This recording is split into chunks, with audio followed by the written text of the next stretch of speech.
Hey guys, what's going on? This is a very simple video, no fancy cuts or edits or anything like that.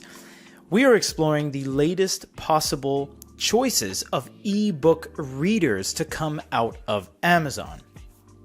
On the left is the Kindle 11th generation rehash, but this is colloquially known as the Kindle Matcha. That is to differentiate itself from the 2022 release. This is a 2024 release. On the right, we have the Kindle Paperwhite 12th generation. Now this is the 7-inch one right here, not the 6.8. This is the one that came out in 2024, not 2021. So this is truly the latest generation with a 7-inch screen. And this one is coming to you in metallic jade. Now, because these are ebook readers and they're so similar in terms of their operating system and their UI, there's not much to really break down in terms of the differences on the inside, except for speed and display. So what we're going to do is just look at them as is, and we'll dive in a second. This is a very nice green. And basically, as you saw from our coverage, unboxing, review, etc., we are hinging the entire reputation of this unit on the fact that it is green, and that's not outlandish. The reason being is because this is not different than the 2022. It's just a little bit brighter and it's made with some recycled materials. That's just about it. There's a couple Wi-Fi password protocols as well, but no one cares about that kind of thing. Honestly, at the end of the day, it is green and it looks great. It feels great. And you know what? It offers a very good viewing experience between your eyes, where the black and white lays, and the outside bezel. It's quite nice, and we will be comparing the whiteness of the screen, and see if it actually lives up to the case image, which it doesn't. That's completely, you will never achieve that level of white. I'm sorry, but we'll show you that in a second when we turn them on. So this one has a power button at the bottom, USB-C, and a status indicator light. The rest of the device is completely clean. Now moving over to this one. This is a flush screen and bezel, not a sunken screen like this one. It is completely flush, so you have an extra layer of hindrance in front of the actual EPD, electronic paper display, and you do get a little bit of a drop shadow around the side because the screen seems further away from you rather than closer to the surface. However, this is the signature edition, so we get wireless charging and we get a light sensor up top as well, as you can see right there. Very cool. 32 gigs onboard storage, 7-inch screen. This jade is great. There is enough already to differentiate itself from the 11th generation, but it is really nice to see these kind of new colors coming out with a metallic flake on the inside. I adore this color. I think it's a great addition. You have a power button and a USB-C and a status indicator light. Pretty blanket, standardized kind of layout compared to the two. Now let's look at the insides of the units. We are up to date on our updates, so we will X out of there and we will see what we can see. Now, looking at these side by side, the screens are identical in terms of what's on them, the home screen, the library screen, etc. As you go to different sections, it's going to display the exact same things in the exact same way. We'll just touch on this for a second. You go over to settings, it's going to be the same thing. The only differences would be the screen brightness. You get warm lighting on this, and you get the automatically adjust the warm light based off of the sensor. You don't get that on here because there's only a glow light. If you tap the top like so, you'll get a regular glow light on both of these like so, and this one will have the ability to change the degrees of Kelvin, aka the colors of the screen. And when they are both full blast, this one actually looks much more white, this one actually looks much more blue, and there's no way to balance it. Even if this one did look blue, I can up this so I can make it look stone, I can make it look beige, I can make it look orange.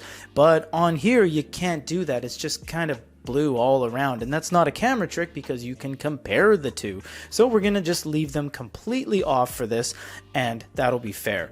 When we go to dark mode, we see something a little bit interesting in that this is actually reflecting light a little bit more, and I have to say it's because of that top coat. If you see here, it's just a lot more affected by its environment. The camera in the shot, the studio lighting. This one seems to diffuse things a lot better. You can see that camera's harder to make out. So is the studio lighting, and it just looks like the blacks are richer on this one that has no top coat layer. And it just looks like this is more orange and brown if you just look at this dead space between the two. It's much darker over here on the Matcha, and it's just kind of almost, there's a skin tone beige trying to bleed through, and this is the exact same shot, and it won't matter where you go. This one's just more light, and this one's more dark. And it's interesting because the Paperwhite is using the latest possible screen technology, Carta 1300, which means you should get better contrast on it, but you don't. This is going to be something hard to pick out, especially on camera, but is severely evident when it comes to the naked eye. This is far more white over here. And on the Paperwhite, it's almost looking like a sun-dyed yellow. But it's not yellow. It's not, you don't look at it and you say, wow, someone left the cut blue light option on. It's not quite that bad, but when pitting them together, this is just more true. It's more blue on the color wheel. This one's more on the orange side of things. And again, to put the cover art in frame, you'll see that no, it's not going to be that white. That's just crazy. Unfortunately, you can't really achieve that. But the Kindle Paperwhite 12th Gen is going to be a little bit more of a warmer light. When it comes to the background, you're just going to get a lot of more tans in there than anything else. Now, there's really only two more things we have to touch on before we wrap up. The glaring obvious difference is that the screen is bigger. Now, this is a 6-inch, this is a 7-inch. And despite what you guys say about all your mathematical breakdowns of saying, oh, it's only this much diagonally, well, sure, but numbers on a page aside, this screen looks gigantic compared to this. When you have a device 6-inch in your hand, and maybe you're reading some manga, everything just looks condensed. Looks like you can put it between two fingers. But if I do that exact same thing on a 7, it just feels significantly bigger. Yes, I understand you guys are going to say it's only an inch bigger. We understand that. We did a review of it. Guess what? We get it. But it just seems much larger overall. And because it is, this is the largest Kindle ebook reader dedicated they've essentially ever made outside of the one-off DX. The Scribe is not a e-reader, it's an e-note with a Wacom layer that you can also read books because it has a skinned OS. But in terms of ebook readers, this is the biggest one. It's not only the biggest screen, which matches the Oasis 2 and 3, it's also the overall largest device in terms of the overall size and everything else. It's quite nice to have in your hands, and you know what? It is a significantly increased amount of real estate, all things considered. Now let's do some page turn tests. And no, we're not going to use the manga model quick page turn engine. We're just going to do some taps.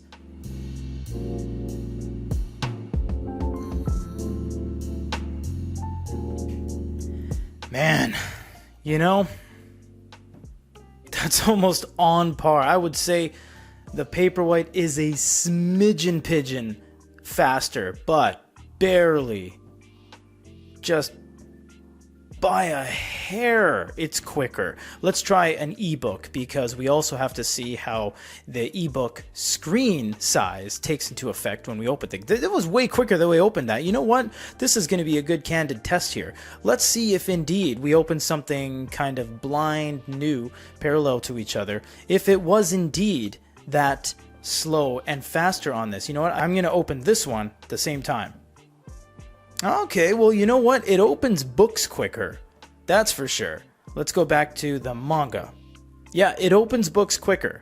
And that's not like you're saying, hey, I got to do a speed test to see how quick I can open my book to read it. I mean, we're splitting hairs here. This is definitely being over analytical, which is the point. But it is opening the books quicker. Now, how do the page turns work? And we're just trying to match as best we can here. So let's go to font. You can see all this in the reviews. The video cards have been running at the top of the screen as you've been going on here. We're going to go Bookerly. We're going to go back. We'll embolden, size 6, size 7. There we go. That's the exact same font settings. Boom, boom. Let's take some page turns here.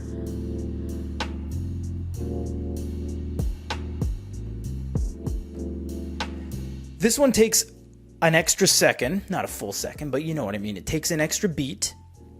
And it also has this full kind of dither effect, whereas this one just kind of snaps. It's almost like the screen goes away and comes back immediately. Look at it. That's amazing. For e-paper, that's amazing. You guys might say, well, my tablet can do that. You're absolutely right, but these are little ink particles jumping up and down, and for it to look like that and perform like that on something that doesn't have a speed mode, ultra fast, X mode, etc., that's not bad. That's really, they're pulling all the strings to get that done. But on the Matcha, it just has that little fade. It almost looks like a cross-fade dissolve. See how everything just kind of grays out into a grayscale and then comes back at its own pace? Look at that. It's a blur. Again, none of this is going to break immersion. If you had this in your hand and you bought this and you say, man, I really wish good ereader showed me that earlier, how it's so snappy. No, you're good. Trust us. You'll be very well happy with this unit. It's very quick. It doesn't break immersion whatsoever. You just read sans cars just like it in, boom. And then it goes to the next one, the city. But when I look at it, it gets a weird sense of deja vu. Okay, you're good. Now with this one, it's just, maybe it's a subconscious thing that if you were to read this and it's so blazingly quick, you might have a better time reading. That's not for me to say, but either way, as it stands in a real world scenario, it is quicker on the Paperwhite, and that's because they are labeling this the fastest Kindle ever made. That's them saying it, not us, because they don't exactly release all the RAM, what kind of processor, how many cores, what kind of processes are going on in the background. They just don't release all that information as Amazon. They don't even tell you a lot of the time how many milliamp batteries percentages you have on each unit. They really just kind of leave it up to you to just say, this is a Kindle, this is what it is, because they've never been about specs. They've never been about being spec powerhouses and saying, hey, we got 32 gigs onboard storage and 4 gigs of RAM, because they've never advertised their units like that. It's a very seamless kind of pre-packaged unit. You just get the unit, you open it up, you read your books, you go to their ecosystem, and that's it. They're going to have access to the exact same stores. Neither of them have any kind of edge over each other in terms of the content or anything like that. They both have the Audible store. They both have Bluetooth, so you can connect wireless speakers. And unfortunately, they do have Bluetooth, like we said, but the Bluetooth is earmarked for audio capabilities only, so earbuds, speakers, headphones, etc. You cannot use page turners or anything like that. You will have to use RF, and we do have some videos coming up on that. But these are the differences between the two units.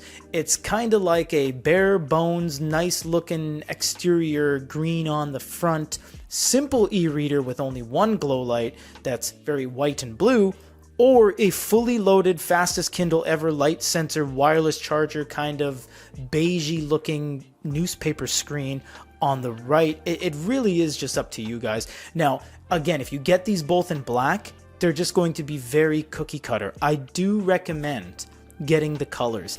It's just something that adds a little bit of pop into the scenario. It just changes the dynamic of you holding this in your hand, you tilting it sideways, and your eyes catching this beautiful emerald jade. It just changes the game ever so slightly, and it's those little things that keep it fun, because honestly, Kindle over the generations, they don't change much. So any of these little things like colors that add to the experience, it really does matter.